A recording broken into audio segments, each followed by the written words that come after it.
Hey everyone, welcome to this week's video, and this one's about how dyslexia can make you kind of a better UX designer. I know it's helped me. With it being Dyslexia Awareness Month, October, I thought that I'd park my original planned video, which is the e-commerce product page. That will come next week, maybe, because I am doing an interview with Shaz, SEO specialist, so that's coming next week, so stay tuned for that. Anyway, let's get into it.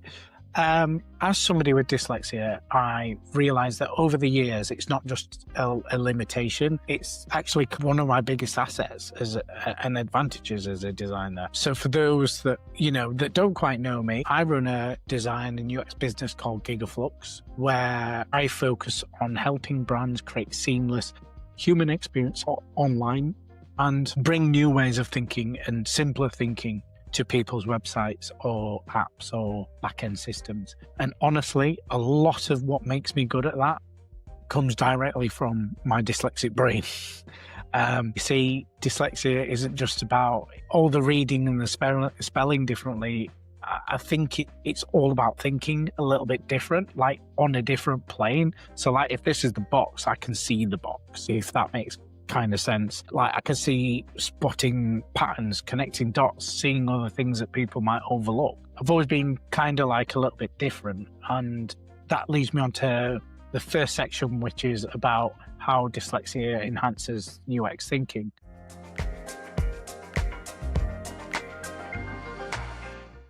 So when I'm working on a product or project or website, I don't just see data layouts, I see behavior, and a lot of the time I can spot things like that's not quite right, or this doesn't feel quite right when you're navigating or looking at somebody's page, or like I look at cluttered layouts and cluttered menus, and like I can see where things like, for example, I noticed that somebody was repeating pages, and that damages your SEO in a way.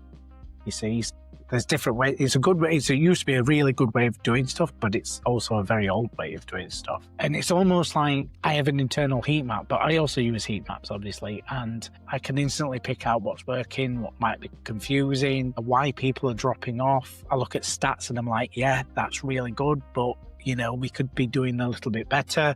And that's one of my biggest strengths, is pattern recognition. I tend to see the bigger picture, spot trends pretty quickly, and I think kind of like 3D, like I said, like I feel like I'm here and the box is here, like I feel like I'm astral like projecting, which is a weird concept, which is exactly kind of like what UX kind of needs. It needs a different way of thinking, but also be able to see the lateral way of thinking. And that leads me on to the second section, which is like creative problem solving. The other thing that I've kind of noticed is that dyslexia pushes you to find a bit more creative solutions, because we're like front cortex, like we think with the opposite side of the brain in a way. So traditional ways of like doing things don't quite fit the way that we process information. We naturally find new routes and maybe different problems that somebody else hasn't seen.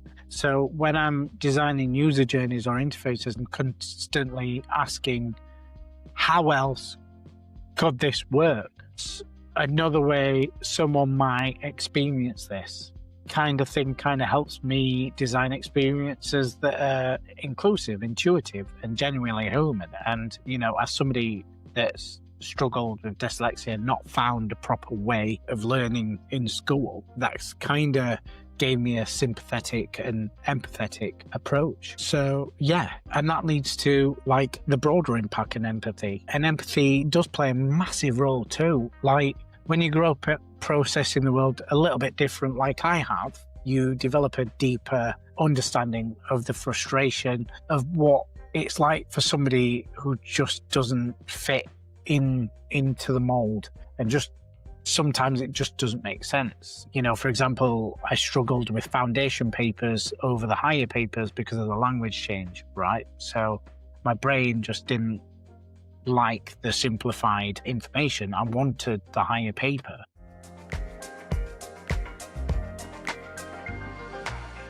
So that kind of thing just, makes the empathy come through a little bit more, and it translates directly into what we do with design. And it helps me create websites and products that are a little bit clearer, easier, and a bit more enjoyable for everyone, I guess, because simplicity is sometimes key, and you can find different routes to different things. And using proper principles and using, proper web structure and app building, I kind of see things a little bit different in terms of like a bit of process. But yeah, like, it's mad, isn't it? Something that was perceived negative could be something really positive later in my life, and it's so weird.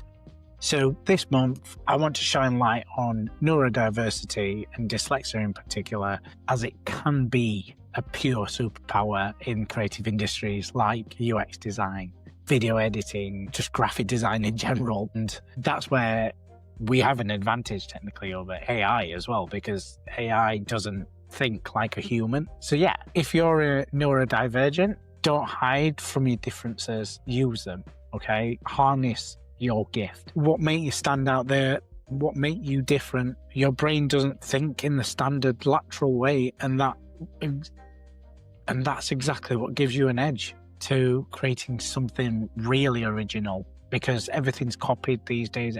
Nothing's really different anymore, and that's okay because it's processed. But with neurological, function, we've got a little bit of originality. So I'd love to hear from others, and as always, like, subscribe, comment, share. I'd love to hear if you're a neurodivergent designer, then I'd love to hear about your strengths.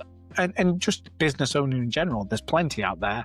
I mean, Richard Branson, if you end up watching this magically, tell me how you got through it, man, and how you built Villaging with dyslexia, because hats off to you. So yeah, as I mentioned, drop a comment, share your experiences, tag someone who needs to hear this story, and remember, the way you think about design is your superpower. Peace out, guys. On to the next.